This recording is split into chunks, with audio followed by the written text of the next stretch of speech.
Assalamualaikum warahmatullahi wabarakatuh.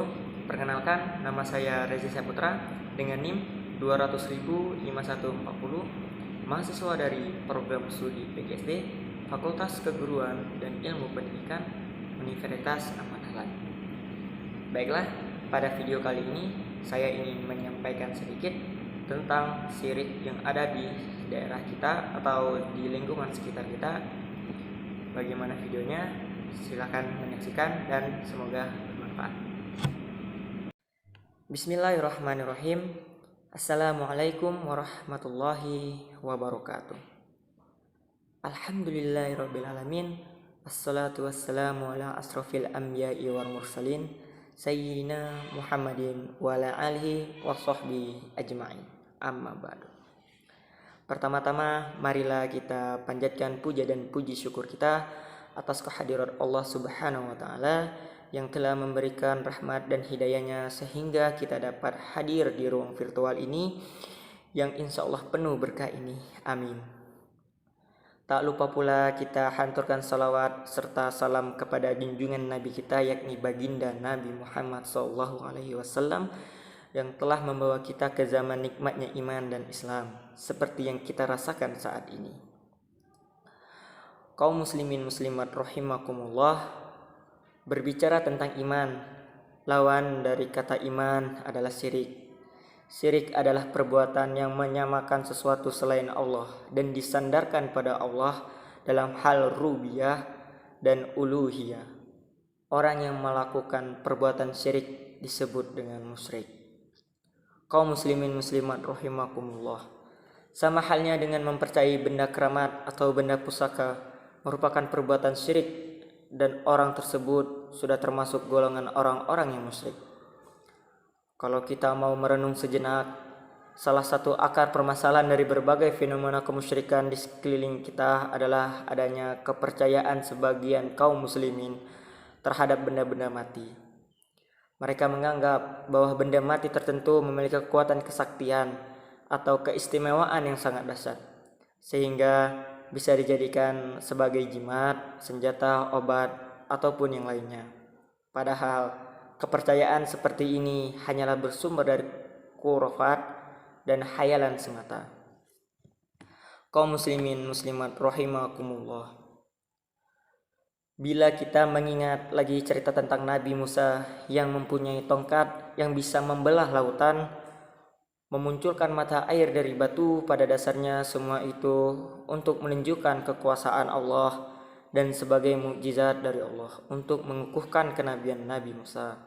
Sebagaimana dalam hadis qudsi yang diriwayatkan oleh Said bin Jubair, Allah Subhanahu wa taala mengisahkan tentang Nabi Musa dengan tongkatnya dalam Al-Qur'an surah Al-Baqarah ayat ke-60 yang berbunyi, A'udzu billahi minasy syaithanir rajim. Bismillahirrahmanirrahim.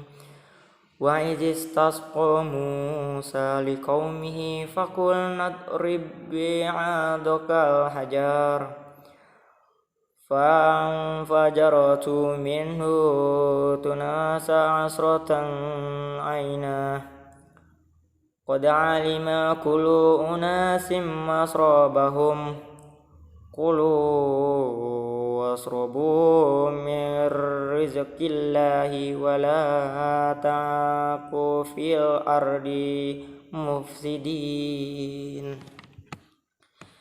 Shadaqallahul azim, yang artinya, dan ingatlah ketika Musa memohon air untuk kaumnya, lalu kami berfirman, pukullah batu itu dengan tongkatmu, lalu memancarlah daripadanya 12 mata air. Sungguh tiap-tiap suku telah mengetahui tempat minumnya masing-masing, makan dan minum rezeki yang diberikan Allah, dan janganlah kamu berkeliaran di muka bumi dengan berbuat kerusakan. Quran surah Al-Baqarah ayat ke-60. Makna daripada kisah Nabi Musa dengan tongkatnya yaitu Allah tidak langsung mengeluarkan mata air dari batu, padahal Allah mampu untuk melakukannya, tapi Allah memerintahkan terlebih dahulu kepada Musa untuk memukulkan tongkatnya ke batu. Hal ini mengandung suatu hikmah, yaitu ikhtiar yang lazim dilakukan manusia walaupun seorang nabi sekalipun. Perintah Allah kepada Nabi Musa adalah sebagai suatu pelajaran bagi Nabi Musa untuk berusaha walaupun dengan usaha yang mudah. Kaum muslimin muslimat rahimakumullah. Jadi tidaklah benar pendapat yang mengatakan bahwa benda pusaka memiliki kekuatan untuk berpengaruh terhadap sesuatu tanpa melakukan kekuatan yang diberikan oleh Allah Subhanahu wa taala. Sebagaimana dalam hadis yang diriwayatkan oleh Ahmad, Rasulullah Shallallahu alaihi wasallam bersabda, barang siapa yang mempercayai benda-benda tertentu, maka ia telah kafir. Kaum muslimin muslimat rahimakumullah, agar kita terhindar dari hal-hal tersebut, ada berbagai macam cara yang dapat kita lakukan. Yang pertama, mengetahui hukum Islam tentang jimat dan rajah. Para ulama pun sepakat bahwa mempunyai atau mempercayai jimat untuk tujuan tertentu seperti pengelarisan, pengobatan, dan sebagainya, termasuk perbuatan syirik atau menyekutukan Allah Subhanahu wa taala dengan selainnya. Dan yang kedua, membuang jimat dan rajah yang dimiliki. Ketiga, meningkatkan pembinaan tauhid pada diri sendiri dan anak-anak.